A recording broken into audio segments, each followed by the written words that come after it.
Welcome to another edition of Showtime with Coop. Insightful BS with my Laker teammates and NBA legends. And I got something that's very special because he kind of goes with both of them. In a sense, he is an NBA. I mean, he's an NBA legend, but he's also a teammate. I didn't get the opportunity to play with him, but of all the people I've had an opportunity to play against and some of my former players I played with, Derek Fisher is one player that I would love to have played with in the 80s. And I think he could have been a great player in the 80s. Fish, welcome to Showtime. Thank you, Coop. We should end the segment now. I can I can pass away in peace, man. Hearing you say such kind words, man, unbelievable. Such an honor to always connect with you. And we've not always gotten a chance to spend time, really personally, getting to know each other. So I'm really looking forward to this conversation today. Oh, it's going to be a fun one, man. We're just going to have fun. I want you to let I won't say your hair, but let your beard down. Right. There's two things I got to ask you. One, Fish. Great. First, you got to promise to tell the truth, the whole truth, and nothing but the truth, okay? And then second, and this will really solidify your place with Lakers Showtime. I want to hear you say Showtime, okay? Because that was our mantra. That's the thing that got us ready. So I'm going to tell you how to say it. And I want you to say it, and I'll decide if you could have played with us, okay? We got ready to go out on the floor. We would go, it's showtime. Let's hear you say that, Fish. All right. 1, 2, 3. It's showtime. I think you could have worked. Oh, yeah, definitely. Definitely. So, Fish, to get us started, tell us a little bit about what it was like growing up for you in Little Rock, Arkansas. Oh, man. Just humble beginnings, man. Just, kid growing up, I can remember as far back as 2 years old, just having a love and passion for basketball. Had a little Dr. J Nerf hoop thing that my parents. Why you bring him up now, man? You know Dr. J dunked on me. You didn't have to bring it up. Oh, you said I had below the belt now. You said I had to tell the truth.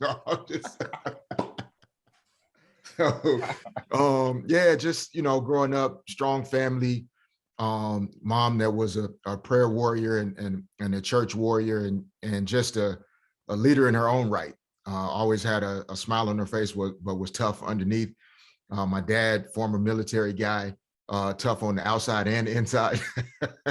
And, really just saw myself as a young person that, I loved basketball, but I never imagined, having the life that I ultimately, have been able to live. Like I grew up watching your teams, loving the way you guys competed, played with one another, for one another. And that's what I wanted to be a part of, but there's no way that you could have told me that I would actually be on the Lakers. So I grew up just really wanting to take my education and basketball as far as I could take them without necessarily seeing, 18 years in the NBA at the end of it. And you know what, Fish, that's what I was going to ask you. Your thoughts, did you see yourself being an NBA player? But before you answer that, tell me how much your family and how much your mom and dad stressed the academics for our younger listeners. Oh, man. No, academics then and even still to this day, like my parents don't let up on that. They held me to a high standard. My sister, my siblings, like we got held to a high standard academically. There was no practice, no games on the weekend if you didn't hold up to handling your responsibilities in the classroom during the week. And I thought that gave me a connection to how when you want something really bad, like, there's something you're looking forward to being able to do, you have to handle your business first, right? Like, so handle your business first, then you get to play. And I thought that was a really good foundational lesson for me. As I got into high school and then college at University of Arkansas, Little Rock, my first couple of years, I didn't really see the NBA as a definite thing. I was fortunate I got exposed to some NBA type action one summer. My older brother, half brother, Dwayne Washington Sr., he was down in Houston at John Lucas's treatment center. And it was like a lot of guys that were battling different substance abuse issues. They worked out there in the summer. They would go to rehab. They would train together. And I got a chance to go down and spend a couple of weeks with my brother in Houston. And I just got a chance to play some pickup games and work out with some NBA guys. And John Lucas really asked me, like, how many more years of school do you have left? Because if you can play this way now, I can't imagine 2 or 3 years from now where you'll be.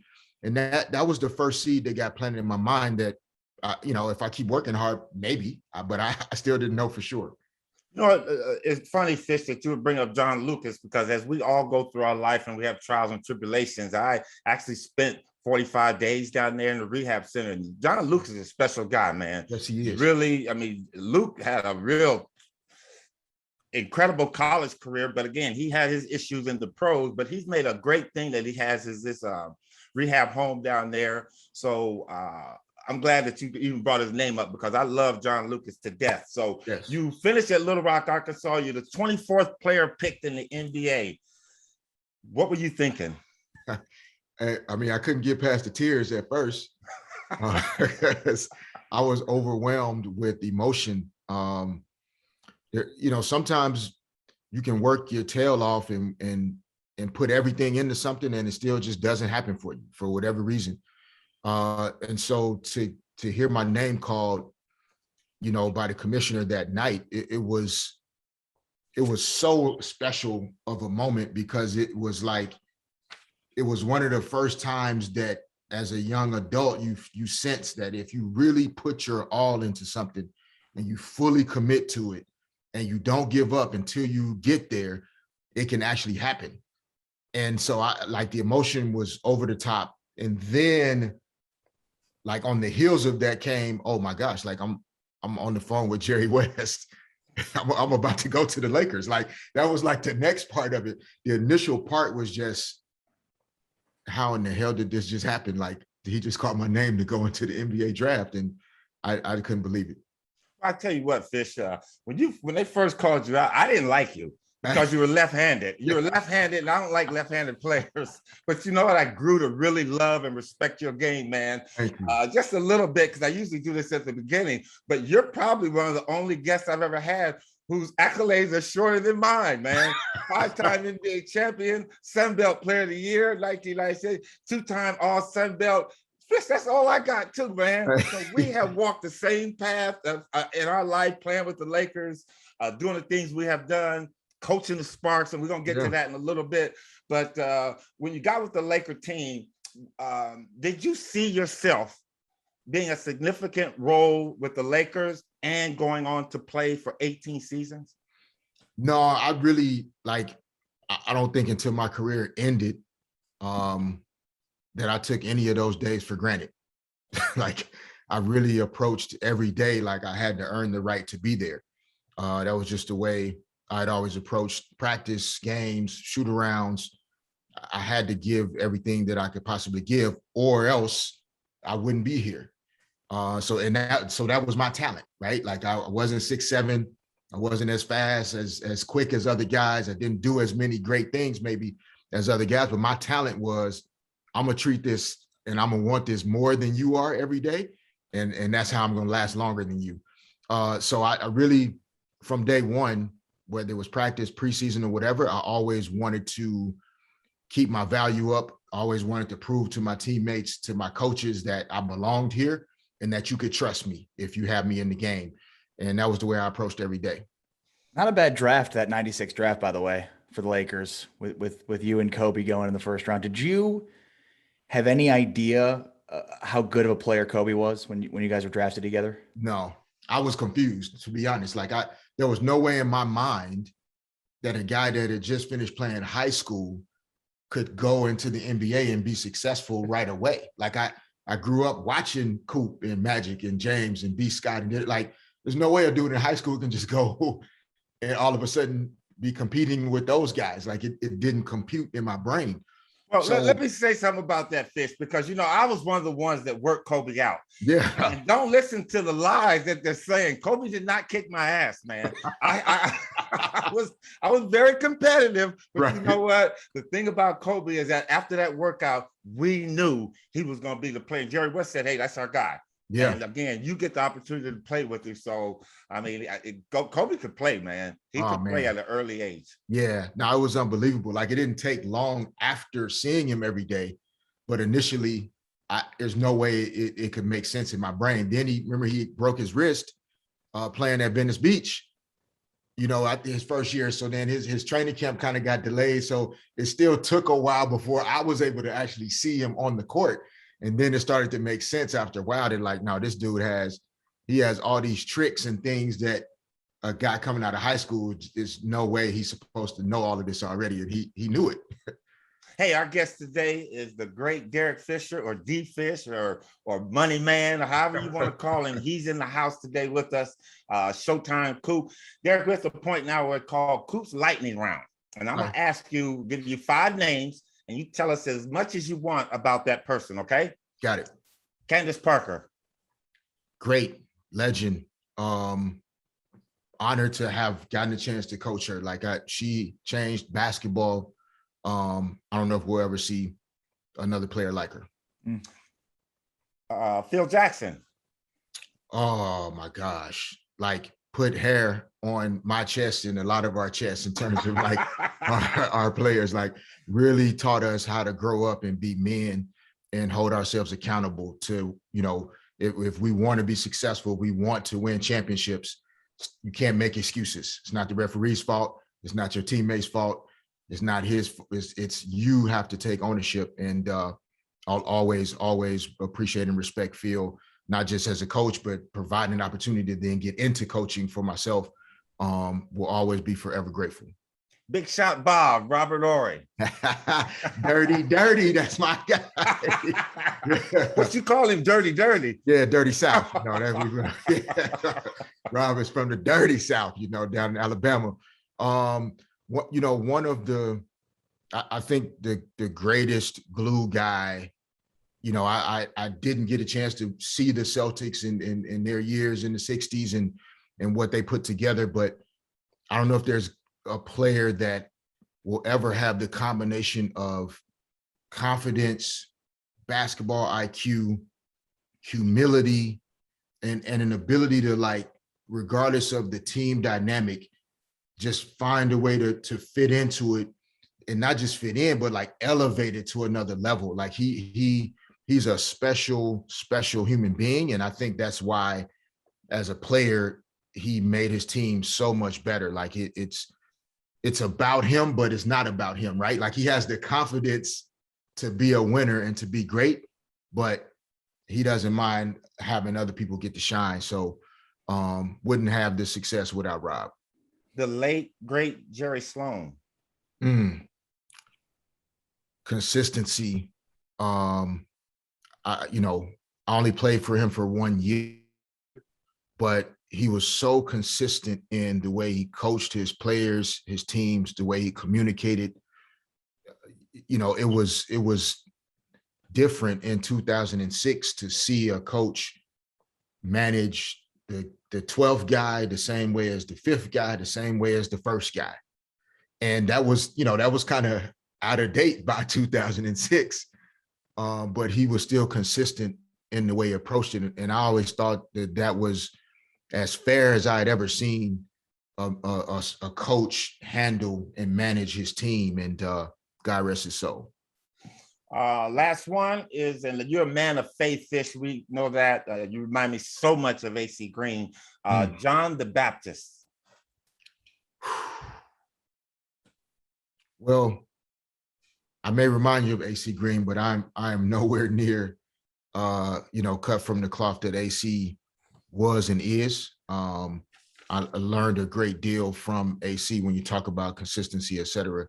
I mean, John the Baptist, for me, in my family, like, I think that, sacrifice is a word that we throw it around, but I'm not sure we always understand what it really fully means.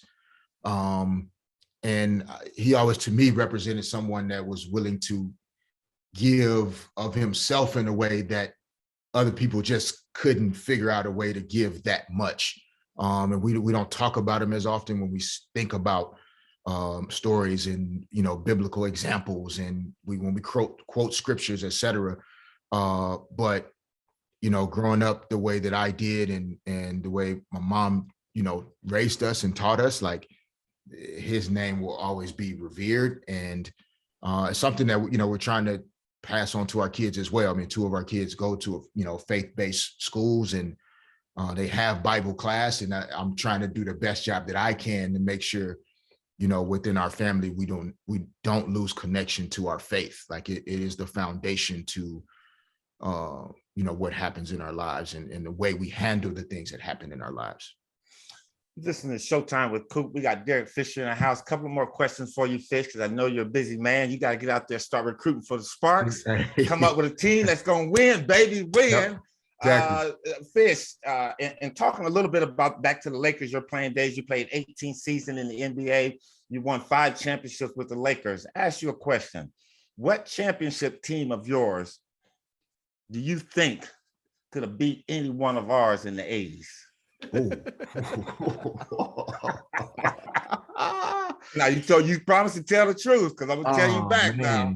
Shaq Kareem would be a good matchup. Yeah, I mean, they'd score a lot of points on each other, but I don't know if anybody could stop anybody other than those two, man. Let's put it like this: what was the strength of your teams back then? Yeah, I know it's not all about the physical presence of Shaq. You guys had other things working for you. Yeah, I think it's interesting, like, and I'm not sure, like, for your experience, Coop, like, there were kind of different versions, right, of those championship teams. Yeah. So, like, the 2000, 2001, 2002 group, older veteran guys, really mature team, AC Green, John Sally, Glenn Rice, Rick Fox, Robert Ory, Ron Harper. Like, that team was a really seasoned veteran team. And then you sprinkle in my youth, Kobe's youth, Shaq's youth, and that kind of got us over the hump in those first few years.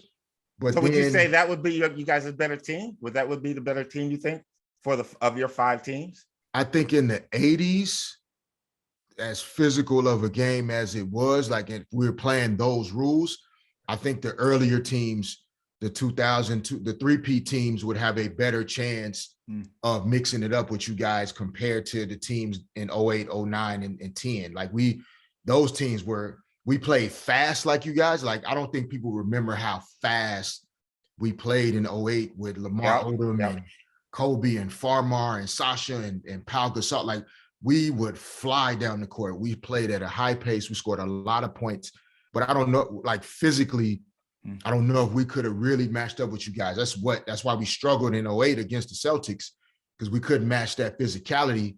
We had to grow into that. But I would say nice, because it was not physicality. Them fuckers were just flat out dirty. They were dirty in the 80s. They were dirty. Don't give them that physical shit. They weren't physical. They were a fucking dirty team, because they knew that was the only way that they could beat the Lakers championship teams. That's for sure. I agree with that. I'm glad I said it for you. Okay, Fish. So, and moving on. Yeah. Fish, you finished your seasons in the 18th season in NBA. Like you said, Phil was one of the persons that got you into coaching. You coached several NBA teams, and now you find yourself in the WNBA. For me, it was an experience that wasn't too far of what I had learned, because I tried to coach the women like men. I mean, how did you take that? How did you approach that, coaching women? Yeah, no, I don't know if I ever coached several NBA teams. My time in New York, like, I'll never, ever forget. I think Knicks fans deserve so much more than what they've gotten. And I think basketball being great in New York City is good for basketball.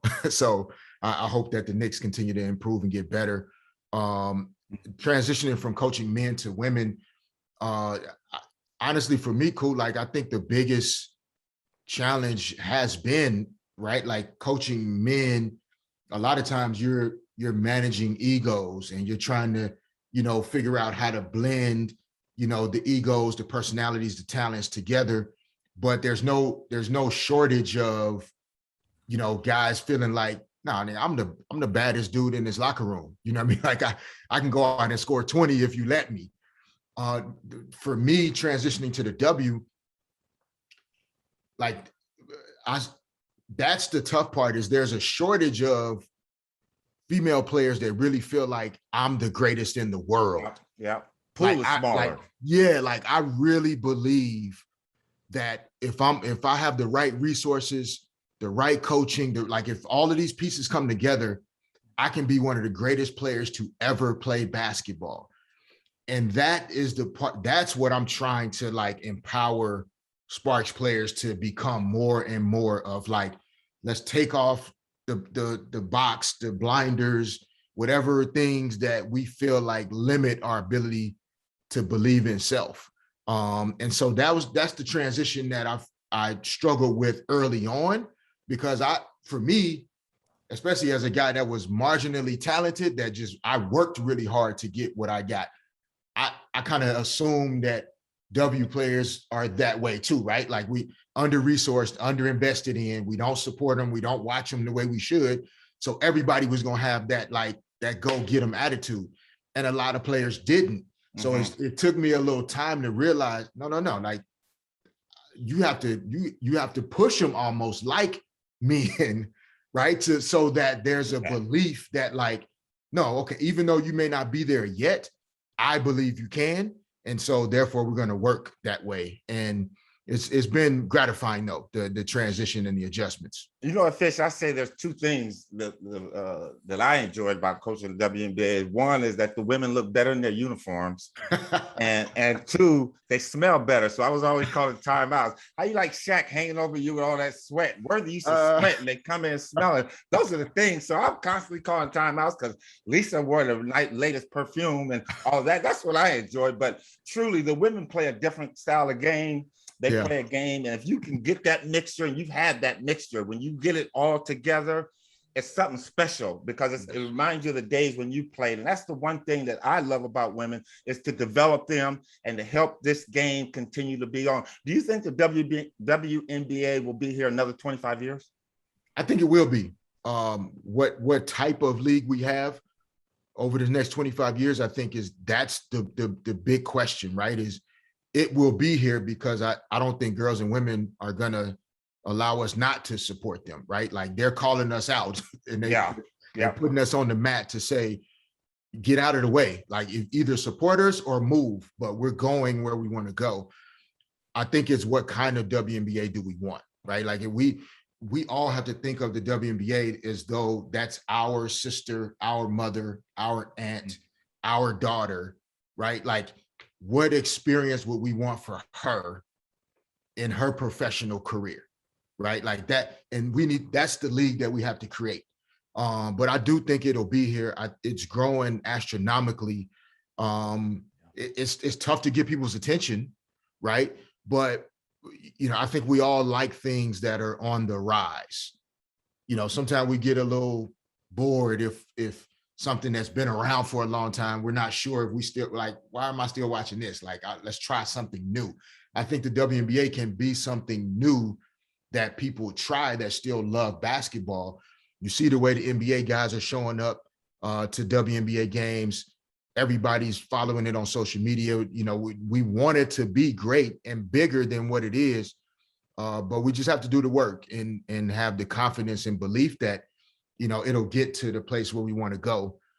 It requires that patience, though, that when we saw each other about 6 months ago before the season started, and you told me, Fish, you're going to have to really be patient this year as you guys go through this transition. And the injuries forced more patience than I needed to have, but it was a really profound lesson for me to really understand how much patience is required in order to build something great. And we're still excited about where we're going, but we got to have a healthy team. And players that really want to be great. Like, you come to LA and you play for teams that wear purple and gold, there's no tiptoeing around trying to be the best in the world. And those are the type of players we have to bring in.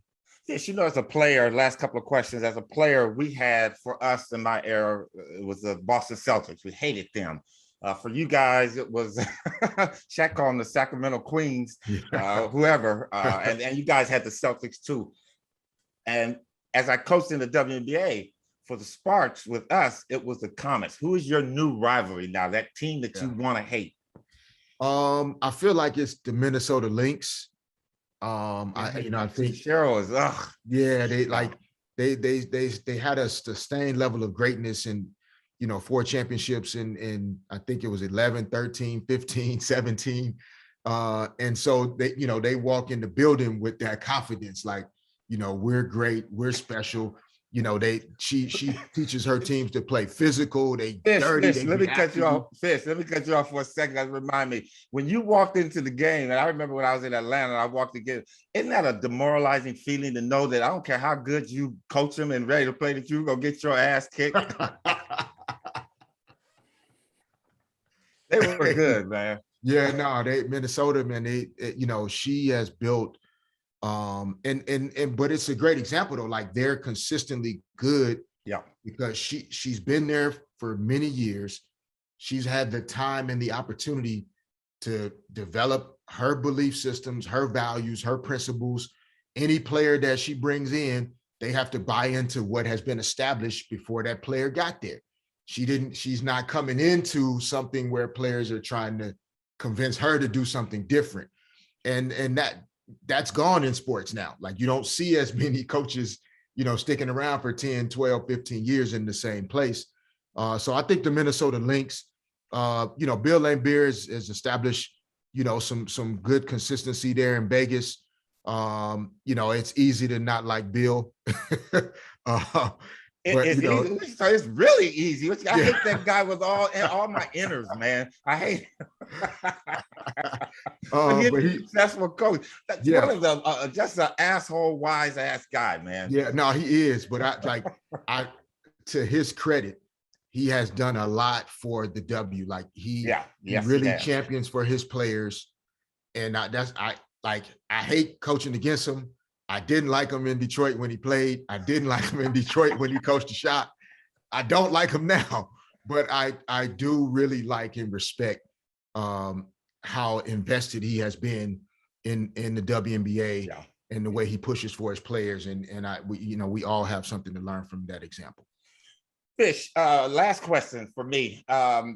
It's a foregone thing in the NBA, where in the NBA, you used to have coaches that were general managers. When I got there, it happened with Jerry West and stuff like that. How are you handling that in the WNBA? Because I know Bill is the GM and the coach.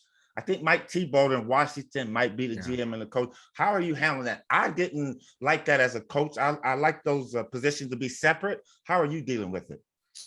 I think just finishing my first year, and it happened, I got hired as a GM right as we went into free agency. Yeah. So I'm really excited about this offseason, where being able to really plan and lay out a vision for where we want to go in terms of our culture, our team, the type of players, organizationally, what we want to do.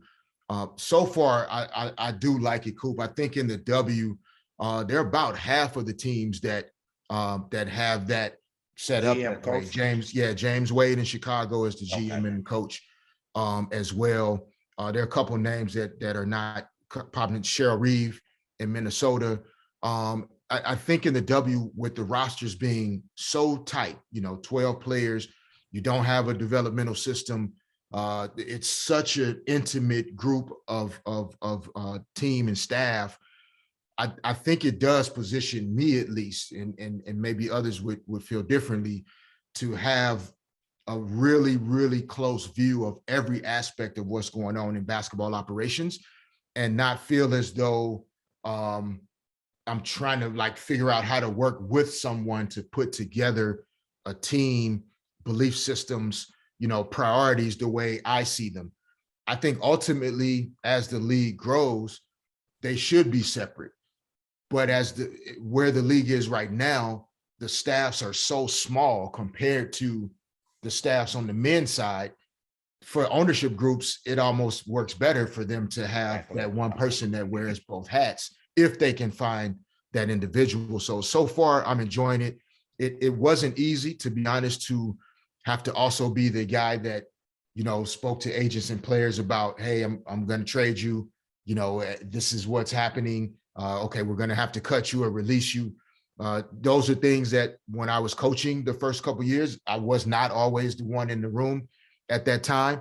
But I tried to just embrace it as a part of me getting outside of my comfort zone the way I ask players to, right? And being willing to push myself into areas that maybe I normally wouldn't. So I'm enjoying it so far. I do think that the W is a special place. I think it's going in the right direction. And we just got to keep pushing harder and speaking louder and supporting these women as much as we can. You know what, Fish? I had the blessing to be there at the beginning. And it's truly, truly a blessing to see players like yourself, men like yourself that are going on and not afraid to jump into that league, because the WNBA is very, very special to me, man. I watch all teams. I know you got to get some things done, so we're going to let you go. But good luck to you, man. Appreciate it, Coop. If there's anything I can do to help you out, but the pressure's on, baby. Yes, you sir. You got to get it done. Come on, you got it. Yeah. You don't have no first round picks. You got 4 second, I believe, 4 second and a third. Yep. You got to look up under some rocks, man. You got to throw a stick in the tree. You got to shake that bush, but you got to find that player, man, because you got a good nucleus. And again, I'm going to be praying for your team to be healthy. I know NECA has dealt with some injuries as well as Shanae. So good luck to you, man. Ari, anything? Cool. Nah, man, appreciate you both. Seriously, Ari, I know if you want to end with anything, but I appreciate the opportunity, man. The only question I have is it really possible to get a shot off in 0.4 seconds? It is very possible. It is indeed. How is it possible? You're a cheater. There is video evidence. But I mean, did you in that moment? The truth, the whole truth, and nothing but the truth. In that moment, were you like, yeah, that's, I mean, what do you, I mean, obviously you're not thinking anything because it's 0.4 second, but like, just, I mean, what's going on in that moment in terms of like what you have to do to get it off in that 0.4 seconds?